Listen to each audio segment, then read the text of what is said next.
Hi, I'm Kathy Lindsay. Welcome to FPB's Meet the Candidates. This Cable 10 program allows you, the viewers, to get to hear directly from our candidates.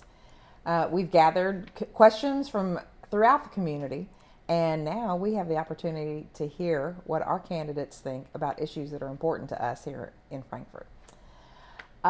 This is all leading up to the primary, which is on May 17th, and we'll remind you later to go vote on that day as well. Today we have Sherry Sebastian here, and she is running as magistrate in the 1st District, and she currently holds that seat, so she's running for re-election. So let's welcome Sherry. How are you? Hey, good. How are you? I'm great. I really appreciate you being here today. Well, thank you. Happy St. Patrick's Day. I'm happy to be here. Like I said, it's good to have you here. I did mention that you are running for re-election. I am. And so people know you. You think? Because that, you're around. But we might have new people in the community who aren't familiar with you. Okay. So I'm going to give you the opportunity to tell us a little bit about yourself and your experience. Okay. And then I want you to share with us why you're running again. Okay. All right. Great question, Kathy. Yes. So my name is Sherry Sebastian. Yeah. And I am currently your 1st District Magistrate. Yep.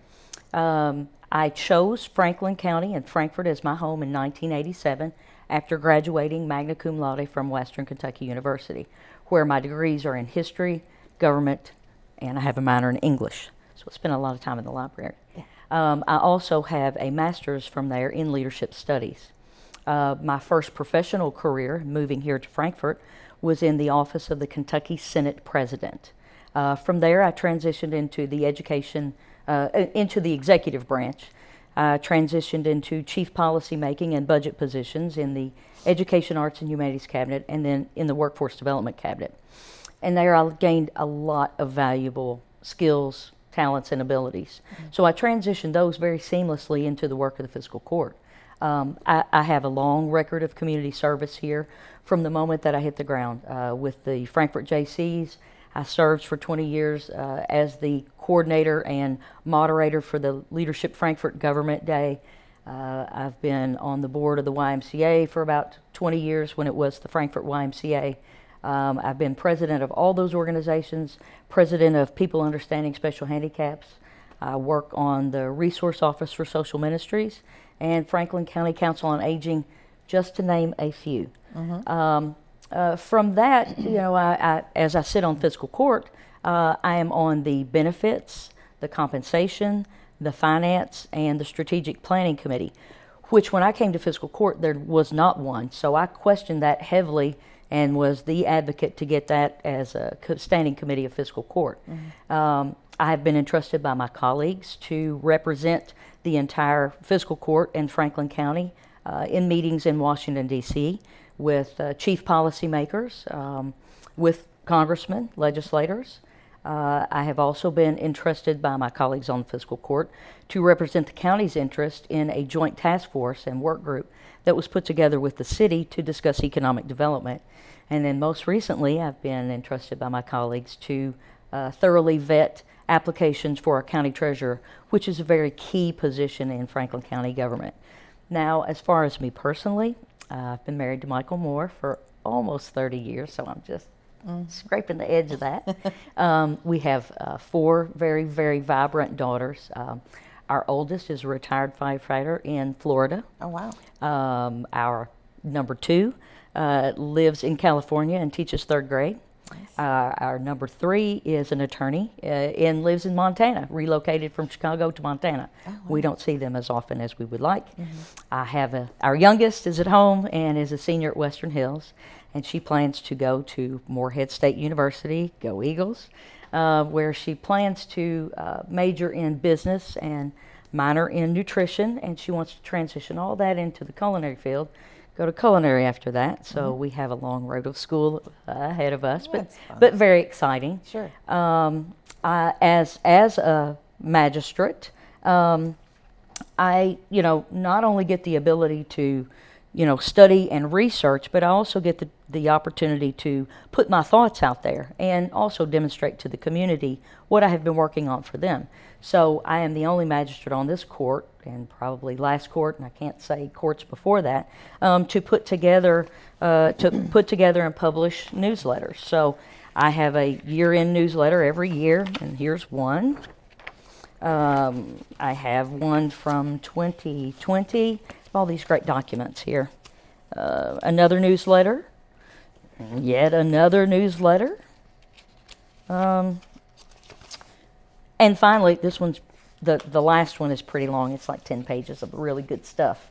And then in 2021, I wrote a document called Conversation Starters.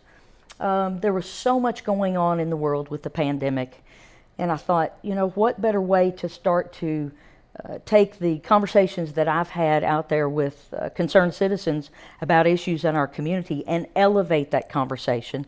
And so that was actually serialized in the State Journal. I held and attended a variety of meetings and talked about that. Got tremendous input from the community about that, and perhaps it might be some of the things that we talk about today. Sure. So in my spare time, after all of those things, my husband and I like to restore classic cars and do those. Mm-hmm. I love to ride my motorcycle. Today's a perfect day to get out there and do that. Mm-hmm. Also like to ride my road bike when I can. I'm rehabbing from a knee injury, so I just have to confine myself to the cycling room at the YMCA to teach that class. Mm-hmm. So I do teach exercises classes. I teach a boot camp and indoor cycling. And in my spare time, I also get to sing in a rock band. So get to do a little bit of everything. All right. There's a lot going on. Yeah, a lot going on. I am a busy girl. Yeah. I am. Well, I'm going to jump right in with some questions about the Fiscal Court. Okay. And kind of your philosophy on things. One thing that I know, when you're on the Fiscal Court, you have a lot of people who come with requests, organizations who come with requests for funding because they have projects. And projects are great, and a lot of things happening, and need funding in our community. And anything from the needs of the homeless, the Humane Society, broadband expansion, schools, infrastructure. A lot of requests for funding, and there's always there's not always funding for everything. So when you're on the Fiscal Court, how do you handle those requests and make those decisions? And what would you consider your priorities for investments in our community? Well, that is a really great question. I see, I'll take this probably 2 or 3 different ways. Okay. I see committees and boards that we are able to vote on and have a say on in Fiscal Court. I see them as an extension of the county. Some of them actually require funding to do their work. Mm-hmm. So that is something that we build in during the budgetary process. As far as charitable organizations, I also see them as a way that can enrich the community, because there are certain aspects that perhaps the government can't handle.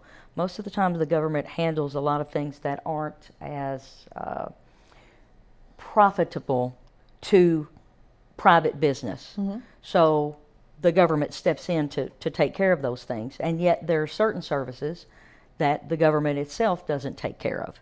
So in the Frankfort community, the plus is those organizations have a kinship, and they're folks that we see at church. When I'm at Good Shepherd, mm-hmm. I see folks on these boards, and they come up and talk. When I'm at grocery shopping or wherever I may be, I hear from them and learn from them, and sat on several of them myself before I actually came to Fiscal Court. So I do know firsthand mm-hmm. the need that these organizations fill in our community.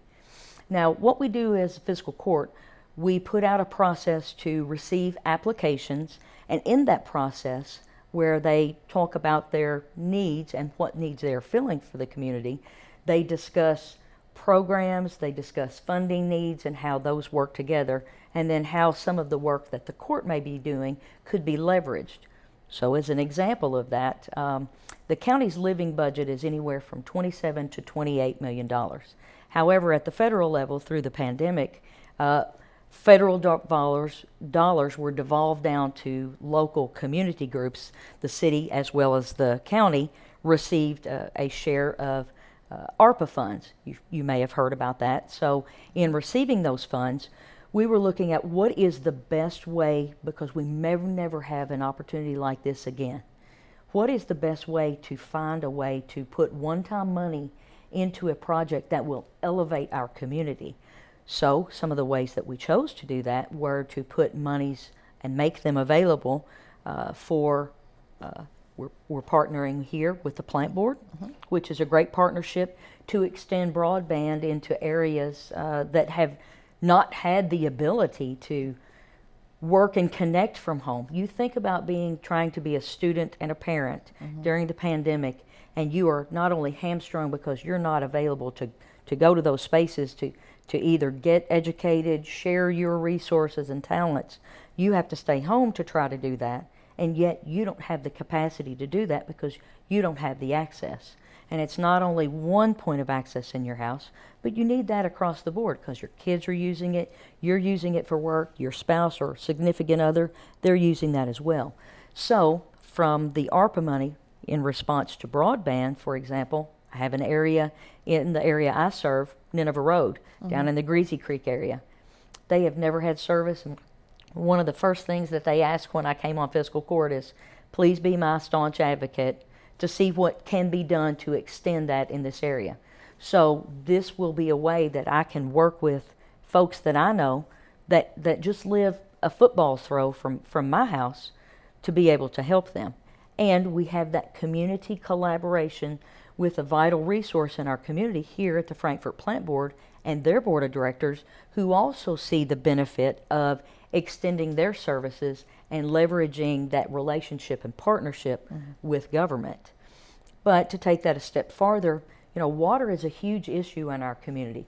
You all do that for a portion of the community, and you sell water to the smaller water districts that serve the more rural areas of our county. And in doing so, there are a tremendous amount of needs that they have to extend water lines. Some of them went into business in the 1960s, so they may have not only small 2-inch, 3-inch water lines, but they may also be very thin wall asbestos lines, and because of that, they have a propensity to collapse. And it's very difficult, perhaps where they may be now with the infrastructure that has been built on since the 1960s, sometimes to articulate and find where those water leaks are. So this gives them a tremendous opportunity to put in a significant cash infusion into their resources and build their infrastructure. So I see that as a positive way that the Franklin County Fiscal Court works out, leverages, and uses resources to benefit across our community. Okay. Well, we're at a time where we're post-pandemic. Hopefully we stay there. Wish I had some wood. With our, economic status kind of wavering, we're, possibly in, global uncertainty. We're seeing, gas prices rise, grocery prices rise.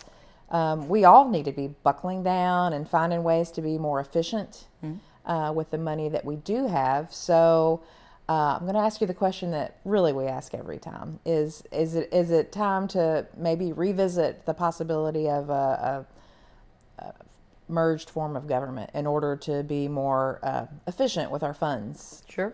Yeah. And that is a great question, and one that was posed to me last year. And so at that time, and this remains the same, to be very clear, any decision in regard to merged government rests squarely in the hands of the citizens. It's something that they have to vote on. Now, back in 1998 was the first time that issue came up in our community, and when it came up, it was voted down 2-1. It resurfaced again in 2004 and was voted down that time by a 3-1 margin. And I think there are a host of reasons, one of which you indicated, cost savings, because people look at that opportunity and say, are there cost savings that could be born from this? And are there efficiencies that we could gain from integrating services. So to prepare myself for that conversation, I did a lot of research, and that's something that I have a background to do and something I always do to try to build my knowledge on issues. And at that time, I found a number of scholarly publications that had covered the merger issue. I'd also found some white papers from think tanks about that, because I thought, I need to take the emotion out of this. I need to look at someone who has done this research across the country and has an arm's length stake in this. They are trying to report on the findings of what happened after mergers occurred. I also found that there are 2 books actually written on it, but I didn't have time to read those in preparation for what I was asked at the time. Yeah. And so really what I gleaned from those scholarly publications, the think tank groups, again, that were arm's length from either side of the issue, looking at it blank, what has happened in the years since you have merged, what happened, what are the outcomes. And one of the key things they found was that automatically when you begin the merger itself, costs rise. And they say costs rise because you are starting a new venture, a new endeavor that is bringing in a variety of other services. And at times when that happens, that goes on exponentially because you're always evolving that new culture to make changes. So that was one of the things that those studies said. Another thing that those studies said was that when you bring personnel together from multiple disparate groups, say we tried here in the community to merge 3 governments, you typically have personnel and you're trying to harmonize that pay scale. So for example, you have one group who may be paid more to do the same job. When you bring those other personnel in, you automatically have to raise their salaries. So exponentially there is an additional cost to bring everybody up to the same parity level for doing the same work. Okay. Now another piece in regard to that is when you elevate pay scales, there are pension costs that are primarily attached to all that, because as your pay increases, your pension costs go up. So there is a very large aspect to that. So let me ask you this: if merger may not be the smartest move, maybe. Okay. So people want to know, so what is it that the fiscal court can do with the city commission to work better together? Well, that's a great question, because folks may not be aware of the level of shared services that we already have in place. So for example, the county has Lakeview Park. The city has an agreement with us to utilize our sports fields. That also extends itself to Kentucky State University. That also extends itself to the Lexington YMCA. So there is a collaboration right away for amenities. But I will also add that there are relationships put in place between the city and the county right now that really don't necessarily, like emergency services, 911, the dispatch service, as well as we share an emergency management director. So all of those things, a key critical point of that is calling into dispatch, and then that is broadcast all across the services, whether it's the sheriff's office, whether it's the local Frankfort police station, whether it is the county fire department, the city fire department, and the ambulance service. They are all aware of what's going out across dispatch, and that really led itself to us looking at automatic aid. So for example, in our community, we have the benefit of utilizing automatic aid, and that's not something that costs anything. That was not an agreement that was inked and funds were transferred. That was like, what is in the best interest of the community to do the right thing for health and safety? So for example, if you live on the east end of town, or you were at Kohl's in the Parkside development, and all of a sudden you had some emergency or the fire alarm went off, that's in the city because it was annexed by the city from the county back in the early 2000s. So as a result, You would think, being a city service, that the city fire personnel should go there. But there's a county fire station that's less than a mile away. And so the first responder on the site through automatic aid is the county fire department. Now, on the flip side of that, if you go out US 60 towards Shelbyville, the Willow Crest subdivision, that's in the county. The closest fire station to that's on Louisville Road, and it's a city fire station. So in order for health and safety, you know, Sure. it's better to do that. Now, if you're living on Devil's Hollow Road and you're out in the county, we have a fire station, a newly created fire station at Derbyshire. So that county fire station responds, but typically when it is a fire, 2 engines go. So the closest other county fire station to that is on the Evergreen Road area. So that's very far away from where it needs to be to sufficiently get there in a great amount of time to assist with the fire suppression. So it's better to either call upon the Louisville Road Fire Station within the city or Station 1 downtown on 2nd Street to respond to that fire. Okay. You mentioned the parks. I did. I did. So in our community, we have 2 park systems. We have the city has their city parks plan, and then we have the Lakeview Park master plan.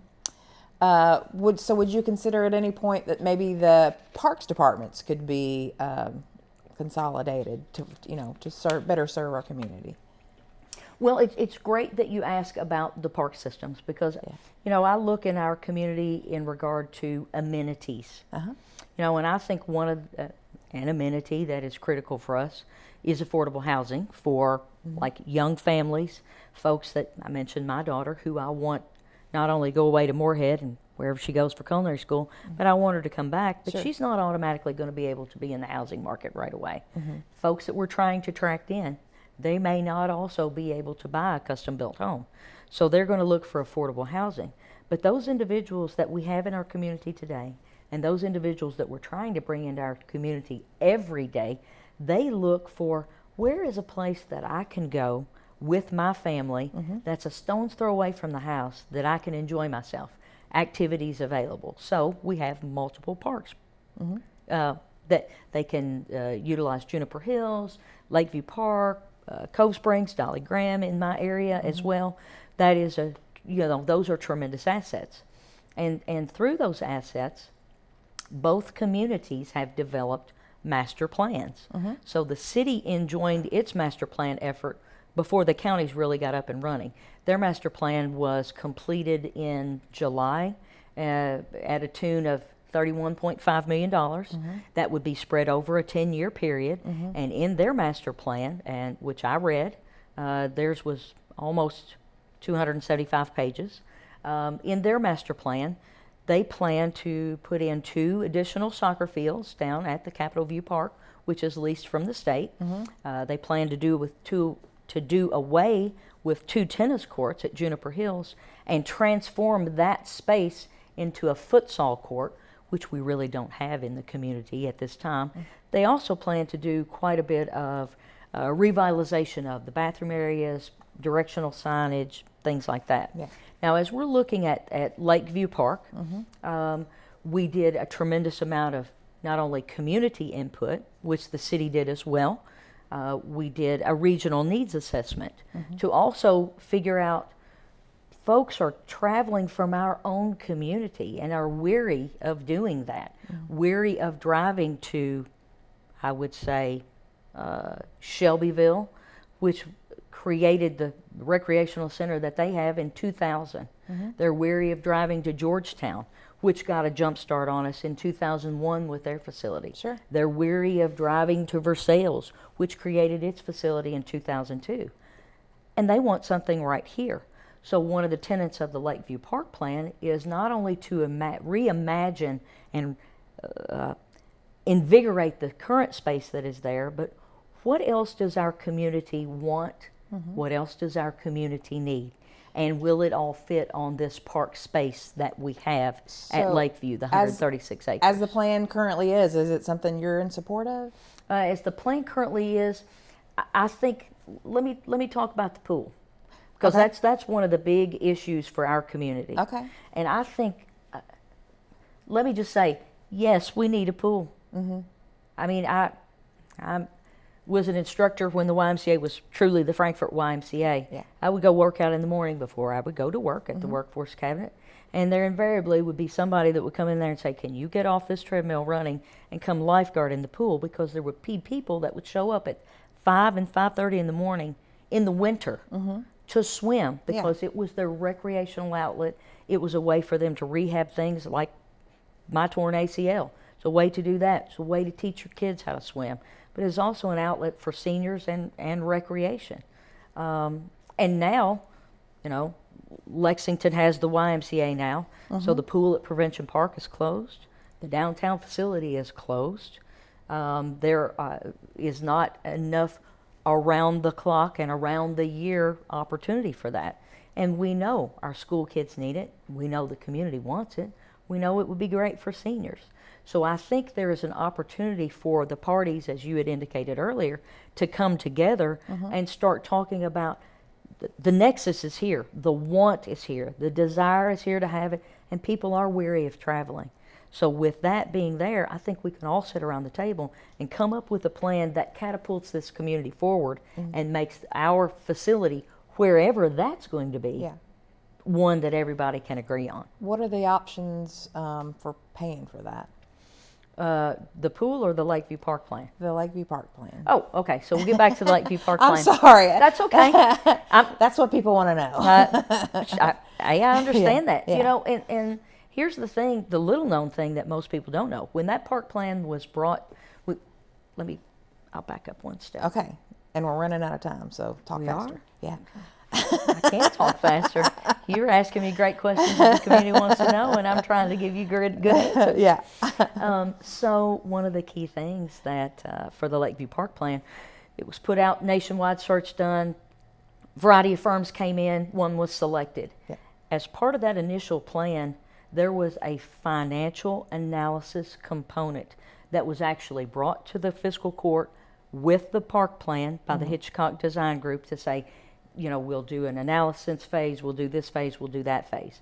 There was a financial analysis component that actually passed the Fiscal Court and was approved as part of that plan. And yet, on a procedural action, after the park plan was approved with that in it, was actually, that was the only component that was taken out. The county attorney brought that up and pulled that portion out. County judge agreed. The rest of the court wanted to keep that in there because we knew as the analysis phase went on, you need to have that funding component running the same track, a parallel track, to understand what the needs are so that that firm could begin to reshape. These are your 6 financing options. So you wouldn't be asking that question today if that procedural action didn't happen at the Fiscal Court back in May of last year. Okay. We would have that question, I think, answered, or at least options to respond to that question available. Okay. Well, I keep getting the wave, so I think. I have more questions. Like, I'm sure you do. About Buffalo Trace. I'm sure I have answers. Do you want to make this longer? No, we can't. We're limited on time. We'll be getting back to you, I'm sure, because I know there's going to be forums and the question will come. But I'm ready. Before we end, I do want to give you the opportunity to directly address our viewers and tell them why they need to vote for you. Oh, thank you. Thank you, Kathy. Sure. Viewers, my name is Sherry Sebastian, and I am your 1st District Magistrate. I want to tell you a little bit about the election cycle itself, because there are multiple ways that you can vote this time. So there is April 2nd to May 3rd. You'll have the opportunity for absentee voting. You'll be able to early vote in person. You'll be able to do that May 12th, 13th, and 14th at the old Frankfort Plant Board building down on 2nd Street. You'll also be able to go to the Capital City Christian Church to do that. Election Day is 2 months exactly from today, May 17th. And voters in the 1st District, I want to see you at Collins Lane Elementary. So you may have lived your entire life in South Frankfort, Tanglewood, out in the Green Wilson area on Evergreen Road, Wash Road, and Nineveh. You won't be going to the voting locations you previously did. You will all come together at Collins Lane on May 17th. Now, I am the candidate, and I am the person who has shown you over the last 4 years that I am willing to get out there and spend the long hours. I am willing to be your passionate advocate at Fiscal Court. I am willing to come and meet with you at your house to listen and to work hard to get results for you. So I am your full-time advocate. I am your voice on Franklin County Fiscal Court, and I am Sherry Sebastian running, and I ask you humbly for your vote. Thank you. Thank you so much, Sherry, for coming. We appreciate your time. I know our viewers appreciate it. And to you viewers, I do want to remind you, as Sherry has said, that Election Day is May 17th. So go vote and then go home and tune in to Cable 10 for live election returns, because we've got you covered there. It is election season and it's time to get informed, and that's why we're here. So go vote, and we'll see you next time.